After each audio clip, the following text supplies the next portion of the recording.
ರಾತ್ರೋರಾತ್ರಿ ಪೊಲೀಸ್ ಠಾಣೆಯಲ್ಲಿ ಪ್ರೇಮಿಗಳ ಮದುವೆಯಾಗಿದೆ. ದಿಬ್ಬೂರುಹಳ್ಳಿ ಪೊಲೀಸ್ ಠಾಣೆಯಲ್ಲಿ ಪ್ರೇಮಿಗಳ ಮದುವೆ ಆಗಿರುವುದು.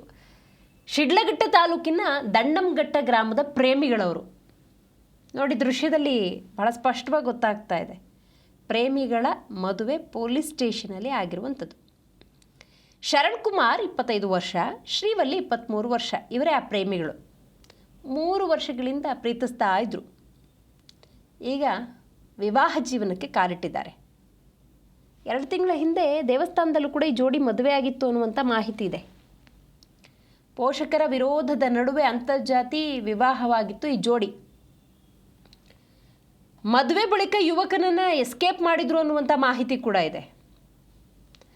ನಾಪತ್ತೆ ಬಳಿಕ ಮಹಿಳಾ ಸಾಂತ್ವನ ಕೇಂದ್ರ ಹಾಗೂ ಮಾನವ ಹಕ್ಕುಗಳ ಆಯೋಗಕ್ಕೆ ಈ ಪ್ರೇಯಸಿ ದೂರು ಕೊಟ್ಟಿದ್ರು. ದೂರಿನ ಬಳಿಕ ದಿಬ್ಬೂರುಹಳ್ಳಿ ಠಾಣೆಯಲ್ಲಿ ಪ್ರಕರಣ ದಾಖಲಾಗಿರುತ್ತೆ. ನಂತರ ಯುವಕನ ಪತ್ತೆಯಾಗುತ್ತೆ. ಈಗ ಅದೇ ಪೊಲೀಸ್ ಸ್ಟೇಷನ್ನಲ್ಲಿ ಮರು ಮದುವೆಯನ್ನು ಮಾಡಲಾಗಿದೆ.